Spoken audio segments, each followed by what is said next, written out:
Bonjour et bienvenue dans cette troisième vidéo des rencontres d'éveil et partage en couleurs et de famille rurale Haute-Gironde.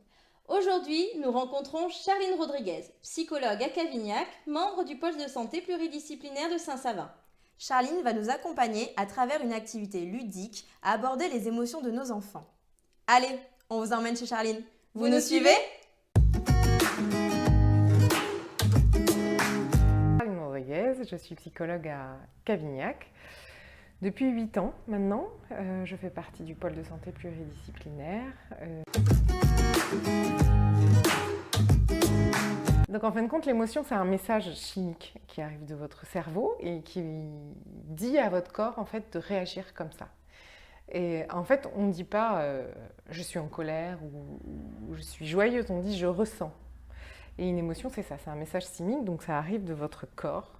Et du coup, votre cerveau comprend que vous ressentez cette émotion-là. Et ce n'est pas forcément vous qui dites je vais décider d'être joyeux ou décider d'être en colère. Non, non, c'est votre corps et vos messages chimiques qui décident ça. Donc c'est assez complexe en fait, les émotions dans notre cerveau. Les émotions ne sont pas différentes, ça va être le même message chimique en fin de compte, mais on va les gérer de façon très différente selon qu'on est un adulte ou un enfant. Un enfant, justement, il va réagir de façon très primaire, en fait, très archaïque. Il va ressentir cette émotion dans le corps, comme je le disais, et il va réagir en fonction de ce message chimique et de ce qu'il ressent dans son corps. Et souvent, c'est des choses qui sont justement tellement complexes en fait, à comprendre parce qu'on ne le contrôle pas. Et c'est pour ça que les enfants sont souvent dépassés par leurs émotions et qu'on ne comprend pas forcément comment ils réagissent. Et justement, un psychologue, son travail, c'est d'arriver à faire comprendre à l'enfant qu'est-ce qu'il ressent et arriver à mettre un mot sur ce qu'il ressent. Et quand on arrive à mettre un mot sur ce qu'on ressent, eh ben on arrive mieux à la gérer, cette émotion, on arrive mieux à la comprendre.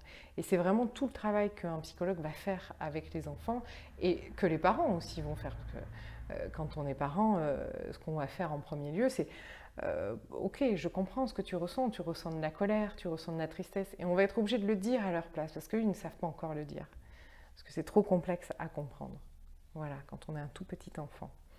Et plus on grandit, mieux on gère nos émotions, parce que mieux on sait les nommer, mieux on sait les comprendre, et donc mieux on sait les gérer après.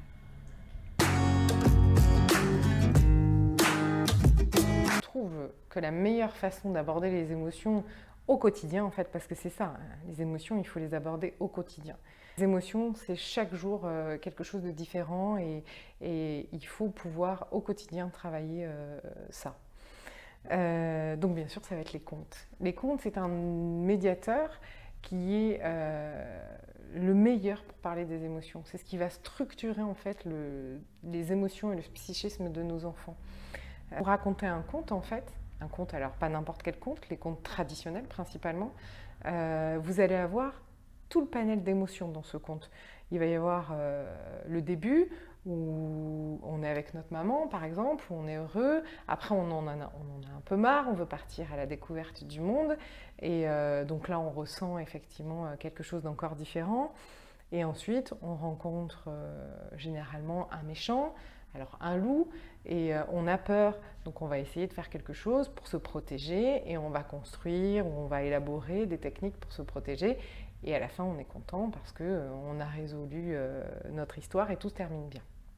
Voilà, donc dans le conte on a toute plein d'émotions qui arrivent et que l'enfant ressent et qui va vivre au travers du conte qu'on va lui raconter. Et voilà, et ça va structurer tout le psychisme de l'enfant dans sa façon de vivre le monde en fait et d'être en interaction avec le monde. Et pourquoi les contes traditionnels? Parce que ce sont des contes qui ont toujours la même structure en fait. Il y a toujours un événement de début qui va changer, on va rencontrer un méchant ou un événement que l'on doit combattre ou que l'on doit surmonter. Et à la fin, ça se termine toujours bien. La résolution, on est aidé ou pas, on y arrive tout seul ou pas. Enfin, mais il y a toujours, en tout cas, une fin heureuse. Et c'est vraiment ça qui est important. Il faut que l'enfant comprenne que le monde, en fait, ça peut être ça. Au travers des histoires, forcément. Et après, ça va structurer son psychisme de la bonne façon, en fait, et il va pouvoir aussi mieux nommer ses émotions, mieux les vivre. Voilà, ça va beaucoup l'aider, en tout cas. Les contes, c'est souvent le soir, avant d'aller dormir, hein, tout le monde le fait. C'est assez classique finalement, mais personne ne se rend compte de l'importance finalement de ce moment charnière entre la fin du jour et le début de la nuit. Et du coup, c'est vraiment très très important. Ce n'est pas anodin en fait, c'est pas juste on raconte une histoire le soir. Non, non, c'est vraiment une vraie activité qui va vraiment aider vos enfants à gérer toutes les émotions qu'il a vécues la journée dans la nuit qui arrive et qui est généralement pleine d'angoisse. Et donc cette période transitionnelle est extrêmement importante. Donc on s'assoit, généralement. Alors beaucoup de gens le font sur le lit. Moi je conseille de créer un espace en fait dans la chambre où on va raconter un conte. Alors un petit tapis là comme ici, on met des coussins, on se met bien confortable et là on prend une histoire, donc toujours un conte traditionnel et on va commencer à raconter l'histoire. On essaie de baisser la lumière un petit peu. On peut avoir un objet comme celui-ci pour introduire le conte, parce que c'est toujours important de l'introduire. On fait un peu de musique. Voilà. Et là, le moment du conte commence. Et c'est un moment où on peut tout imaginer, tout faire, tout ressentir, tout vivre. Et c'est ça qui est extraordinaire pour les enfants. Et après, c'est pareil. Une fois qu'on a fini, on refait notre petite musique et c'est fini. On peut aller dans la nuit et dans notre rêve, dans notre imaginaire nocturne qui peut être des fois très très angoissant. Mais en tout cas, on est mieux préparé pour y aller parce que juste avant, on a compris que le monde, les histoires pouvaient souvent bien se finir. Ouais. Le conte qui est super, qui est génial, que j'adore, que je lis beaucoup à mes petits patients, c'est le conte des 3 petits cochons. C'est un super conte. C'est vraiment la métaphore en fait de la construction psychique et de comment je me protège du monde en fait. Du loup forcément, mais comment je me protège du monde. Et forcément pour bien se protéger du monde, il faut avoir une maison psychique solide. Alors le conte des 3 petits cochons, il est génial pour ça. Il faut vraiment le lire. Il faut commencer à le lire aux enfants de 2 ans jusqu'à 4 ans. Il faut le lire régulièrement, il faut y revenir souvent. Et la version que moi je préfère, vous la trouverez sur internet, mais c'est celle où quand même le premier et le deuxième petit cochon se font manger par le loup. Et tout le monde en fait lit la version où les petits cochons se réfugient chez leurs frères, mais c'est quand même un peu mieux de pouvoir lire la version où les petits cochons se font manger. Parce que là, du coup, on a vraiment peur. Et du coup, on va vraiment faire en sorte de se construire une maison solide.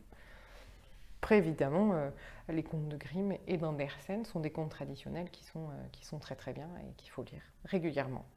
Et quand on a lu une histoire, c'est ça qui est important. Quand on a lu les 3 petits cochons, on peut la relire. On peut la relire tous les soirs pendant des mois. Il n'y a aucun problème.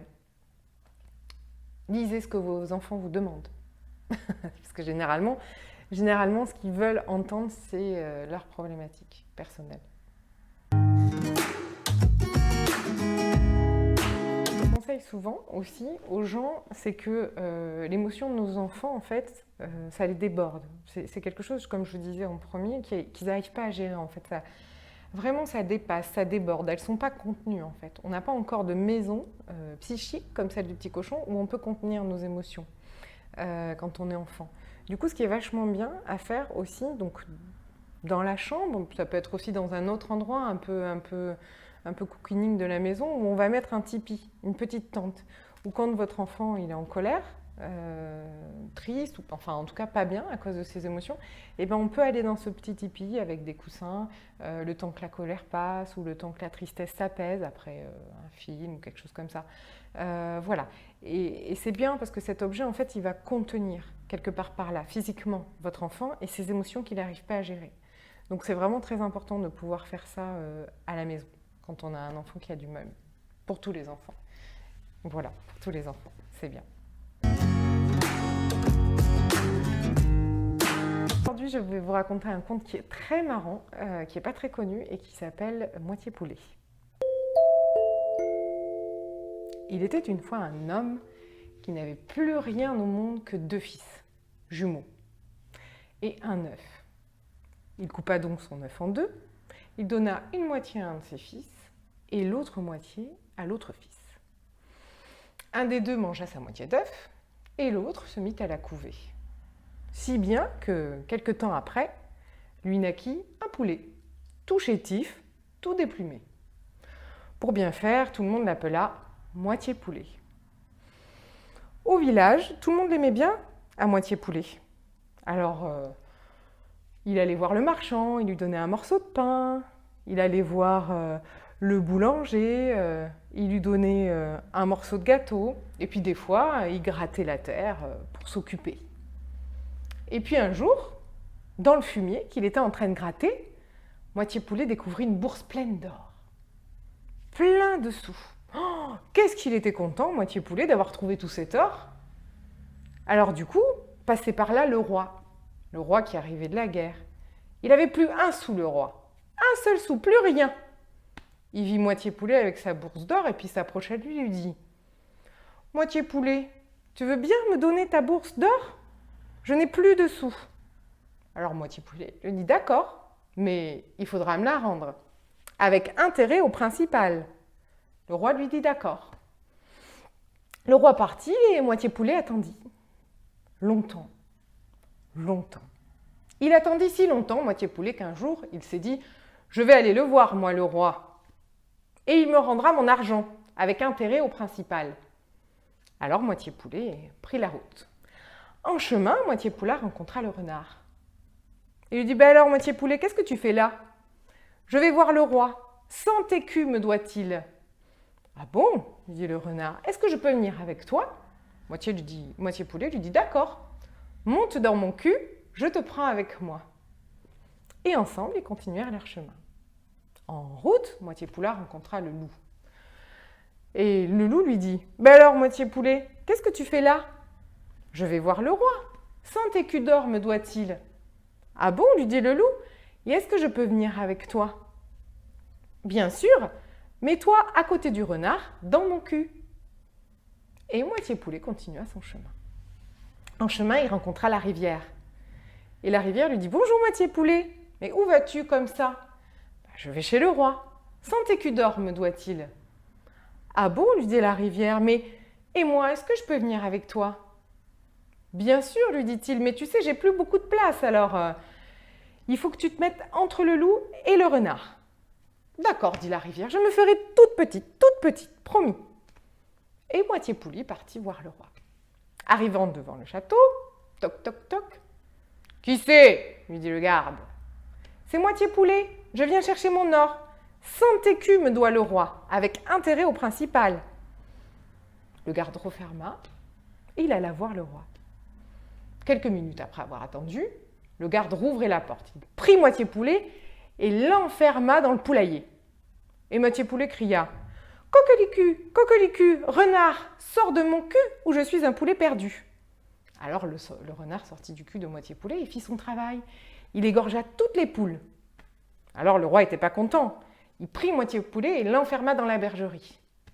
Et là, moitié poulet cria « Coquelicu, coquelicu, loup, loup, sors de mon cul ou je suis un poulet perdu. » Alors le loup sortit du cul de moitié poulet et fit son travail. Il égorgea toutes les brebis. Le roi, fou de colère, prit moitié poulet et l'enferma dans le four du boulanger.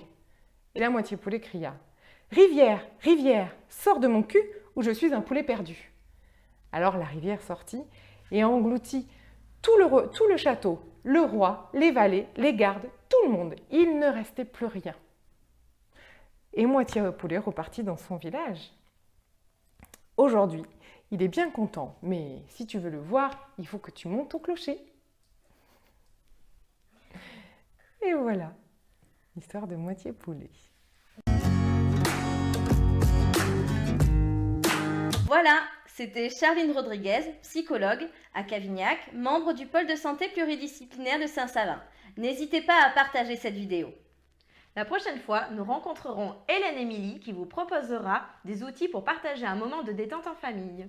On vous dit à très vite pour de nouvelles aventures avec Éveil et Partage en couleurs et Famille Rurale Haute-Gironde. À bientôt!